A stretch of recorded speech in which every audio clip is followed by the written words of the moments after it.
मुरादाबाद चक्कर की मिलक civil line 23 अगस्त 2022 को गुजरात दंगों में पीड़िता बिल्किस बानो के साथ 11 लोगों द्वारा सामूहिक बलात्कार और उनकी 3 साल की बेटी को पटक कर हत्या करने वाले 11 आरोपियों को गुजरात भाजपा सरकार ने कानून का दुरुपयोग करके 15 अगस्त अमृत महोत्सव के उपलक्ष्य में रिहा करने के विरोध में कांग्रेस पार्टी के अल्पसंख्यक कांग्रेस द्वारा चलाए जा रहे 7 दिन के अभियान के तहत प्रदेश चेयरमैन शाहनवाज आलम मुरादाबाद पहुंचकर बिल्किस बानो को न्याय देने के लिए उन अपराधियों को पुनः जेल में डालने के लिए अल्पसंख्यक विभाग उत्तर प्रदेश कांग्रेस ने मुरादाबाद में हस्ताक्षर अभियान चलाया। मोहल्ला फैजगंज चक्कर की मिलक ताजपुर माफी कुंदर की कस्बा में कैंप लगाकर हस्ताक्षर अभियान चलाया। बाहिर हुसैन सैफी जिला महासचिव अल्पसंख्यक के नेतृत्व में चक्कर की मिलक में कार्यक्रम किया। इस अभियान में शहनवाज आलम प्रदेश चेयरमैन शामिल और ये अभियान प्रदेश में सभी जिलों में 7 दिन तक हस्ताक्षर अभियान चले। बिल्किस बानो पीड़िता को न्याय देने के लिए कांग्रेस पार्टी अल्पसंख्यक विभाग की ओर से कार्यक्रम चले। हस्ताक्षर अभियान में शहनवाज आलम प्रदेश चेयरमैन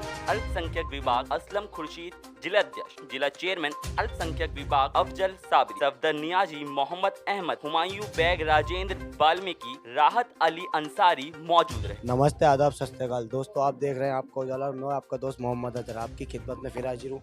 और आज हम मौजूद हैं मुरादाबाद के चक्कर की मिलक सिविल लाइन स्थित एरिया में, जहाँ पर कांग्रेस के कुछ वरिष्ठ कार्यकर्ताओं ने यहाँ पे एक आयोजन किया जो कुछ बलात्कारियों को अभी जेल से रिहा कर रहा था। उनके बारे में यहाँ पे इन्होंने कुछ मीटिंग करी है। उन्हीं से जानेंगे कि किस चीज़ को लेकर के उन्होंने यहाँ पर इतना बड़ा आयोजन किया है और जानते हैं उनसे।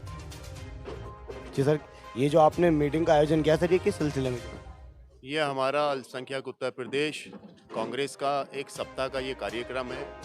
जिस तरह से आपको पता है कि बिल्किस बानो केस में एक जजमेंट आया है और वो जजमेंट जो था वो सरकार के संरक्षण में दिया हुआ, सरकार से प्रभावित एक जजमेंट था। उस जजमेंट के तहत गुजरात दंगों में जो बिल्किस बानो जो विक्टिम है, उसके परिवार के 15 लोगों की हत्या कर दी गई थी और वो गर्भवती महिला उसके जो 4 महीने के गर्भ से थी, उसके पेट को चीर के उस महिला को मार दिया, बच्चे को भी मारा गया और उसके साथ 11 लोगों ने बलात्कार किया था। हाई कोर्ट मुंबई ने उनको आजीवन कारावास की सज़ा दी और आजीवन कारावास का जो अब प्रोविज़न है वो आखिर तक, मरते दम तक उसको जेल में रहना है। लेकिन उस प्रोविज़न को भी नकारते हुए गुजरात हाई कोर्ट ने 15 अगस्त के दिन, जिस दिन देश से मोदी जी भाषण दे रहे थे महिला सशक्तिकरण पे, महिला सुरक्षा पर, उन लोगों को हाई कोर्ट गुजरात ने रिहा किया। और एक महिला के साथ, जिसके साथ इतना जघन्य अपराध हुआ, इतिहास में शायद ऐसा कहीं नहीं देखने को मिलेगा आपको कि उन आरोपियों को जो बरी हुए उनका जगह जगह स्वागत हुआ, उनका जगह जगह सम्मान दिया गया, मालाएं पहनाई गई।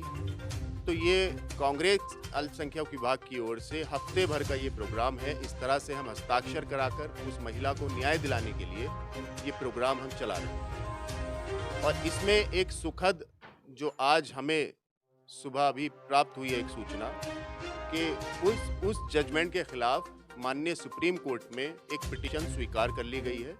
और हमें जल्द से जल्द उम्मीद है कि जो हम अभियान चला रहे हैं और ये हम चलाते रहेंगे तब तक, जब तक दोषियों को उम्र कैद नहीं हो जाती। जो सरकार ने इनको छोड़ा है, लगभग कितने समय की इनको सजा काटकर इनको जो है रिहा किया गया? देखिए, इनको 14 वर्ष बाद इनको छोड़ा गया। जिस तरह से आज 2002 के दंगों के जो भी आरोपी थे, आज एक भी आरोपी जेल में नहीं है। केंद्र में बैठी भाजपा सरकार ने सारे आरोपियों को रिहा करा लिया गया। अब आप देख रहे हैं कि किस तरह से जुडिशरी का एक हिस्सा प्रभावित है सरकार से, किस तरह से वो काम कर रहा है। तो एक बहुत बड़ा सवाल है देश की सुरक्षा को लेकर भी और चिंता का विषय। देखिए, इन्होंने बहुत अच्छी यहाँ बात बताई कि ये जो बिल्किस बानो के जो आरोपी थे उनको रिहा करने को उन्होंने यहाँ पे मीटिंग की है। और जानेंगे यहाँ पर कि सर जो ये जो छोड़े गए थे, इसमें लगभग 10,000 कैदी छोड़े गए थे, तो उनके लिए आपका कोई संदेश? 10,000 कैदियों से तो वो अलग अलग मैटर में होंगे, लेकिन ये तो एक जघन्य अपराध था जिसको मतलब खाली हिंदुस्तान में ही नहीं पूरे विश्व में इसको देखा गया था। और जो लोग इसमें दोषी थे वो कोई एक आध छोटे मोटे कांड के दोषी नहीं थे। उन्होंने 12-15 लोगों की हत्या की, एक 3 महीने की बच्ची को पेट से निकाल के चाक कर दिया, एक 3 साल की बच्ची को जमीन पे पटक पटक के मार दिया। तो ये कोई छोटा अपराध नहीं है, कोई चोरी मोरी जो है वैसा अपराध नहीं है कि जिसमें आप किसी को रहम देकर छोड़ा जा सके। ये एक बहुत बड़ा अपराध है और ऐसे मानसिकता के लोग किसी भी अपराध और आगे भी कोई अपराध करने के लिए किसी भी हद तक जा सकते हैं। और ये लोग राजनीति से प्रेरित करके छोड़े गए हैं, इसलिए राजनीतिक फ़ायदा उठाने के लिए भी आगे भी इस तरीके का कोई कदम ये उठा सकते हैं, कोई घटना को अंजाम दे सकते हैं। आगे और किसी महिला के साथ ऐसा ना हो। और जो ये आरोपी छोड़े गए हैं इसको लेकर के काफ़ी बड़ा यहाँ पे संगठन, और ये 8 दिन तक लगभग अभियान इनका चलेगा। पहले तो मैं आपका नाम जानना चाहूँगा। आपका नाम? मेरा नाम वाहिद हुसैन सैफी है। सर जी, आप जो जुड़े हैं ये किस पार्टी से जुड़े हैं और आपका क्या इसमें पद है? मैं कांग्रेस पार्टी में माइनॉरिटी डिपार्टमेंट में महासचिव के पद पर हूँ। तो आपका जो कार्यालय है इस पर आप आज यहाँ पर एक मीटिंग हुई थी जिसमें कांग्रेस के काफ़ी वरिष्ठ कार्यकर्ता यहाँ पर मौजूद थे। तो आपने जो ये मीटिंग की थी ये किस चीज़ के कारण की थी, किस चीज़ को लेकर के यहाँ पर आपने इतनी बड़ी मीटिंग की थी? 2002 में गुजरात में दंगे हुए थे, उसमें एक पीड़िता थी बिल्किस बानो, उनके साथ कुछ गलत किया गया था और मर्डर भी हुए थे वहाँ पर। तो वो जो लोग आरोपी थे उनके साथ उन्होंने 18 साल केस लड़ा। 18 साल केस लड़ने के बाद उनको कामयाबी मिली, महाराष्ट्र की कोर्ट ने उनको न्याय दिया, उन लोगों को आजीवन कारावास दिया गया। इस 15 अगस्त को गुजरात की गवर्नमेंट ने उन लोगों को रिहा कर दिया है। उसी के तहत ये प्रोग्राम हमने रखा है। हमारे माइनॉरिटी के प्रदेश चेयरमैन शरवत आलम साहब यहाँ आए थे और इस समय चल रहा है हमारा कि बिल्किस बानो जी को न्याय दिलाओ अभियान, जिसमें हम लोगों के सिग्नेचर का अभियान चला रहे हैं।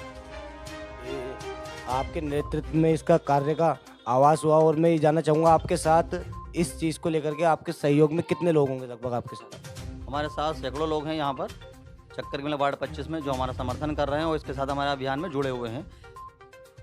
सरकार से आप क्या चाहेंगे, इसके लिए आगे क्या करना चाहिए? सरकार से यही चाहेंगे, सरकार एक तरफा कार्रवाई ना करे।